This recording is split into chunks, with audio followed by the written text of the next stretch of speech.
The Steelers, come hell or high water, one way or another, Mike Tomlin figures out a way to get it done. Even the great Bill Belichick had a season under 500 just now. Mike Tomlin never has. He's never been under 500. And as tough as the AFC North is, I just get the feeling when push comes to shove, the Steelers are going to be right there. I don't know about the Cowboys. Matter of fact, I think the Cowboys are the second or maybe the third best team in the NFC East, which is not a very good division.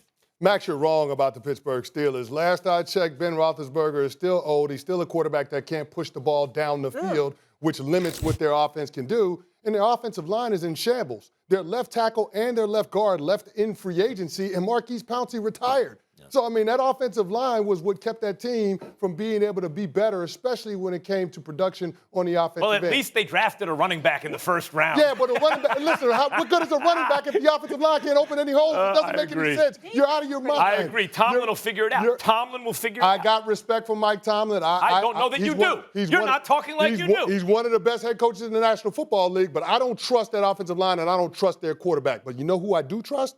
I trust Dak Prescott.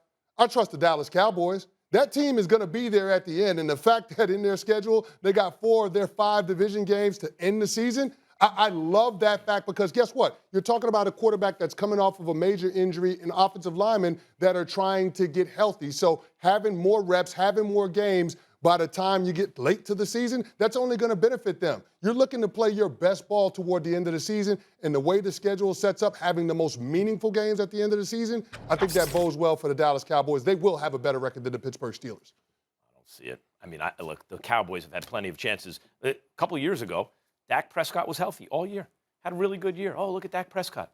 They were in the worst division in recent memory until the NFC East the very next year. They went 8-8 and missed the playoffs. And by the way, they have a really talented linebacker now. They drafted Parsons. They had talented linebackers then who got exploited. They were over-anxious linebackers, basically, with all the athletic ability in the world, and they even had it was a different coach, different coaching staff at that point. Okay, but the defense was a problem, and the Cowboys went 8-8. So you mean to tell me, in a weak division, and last year they were worse, and by the way, they weren't great when Dak was playing last year. So, okay, I agree, they'll be better this year. So if they're better by a couple games, they're back to 8-8. Did you see Jerry, their focus? You see how icy Jerry was in that promo video with Post Malone? Does that look like somebody that's expecting to be a 500 club? Do you think he's concerned about anything?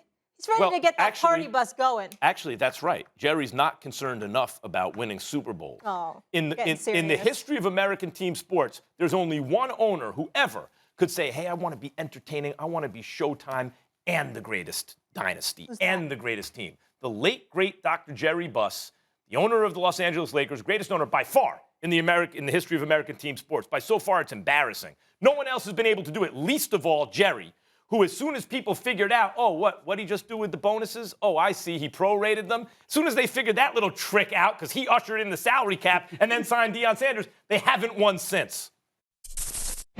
Thanks for watching ESPN on YouTube. For live streaming sports and premium content, subscribe to ESPN+.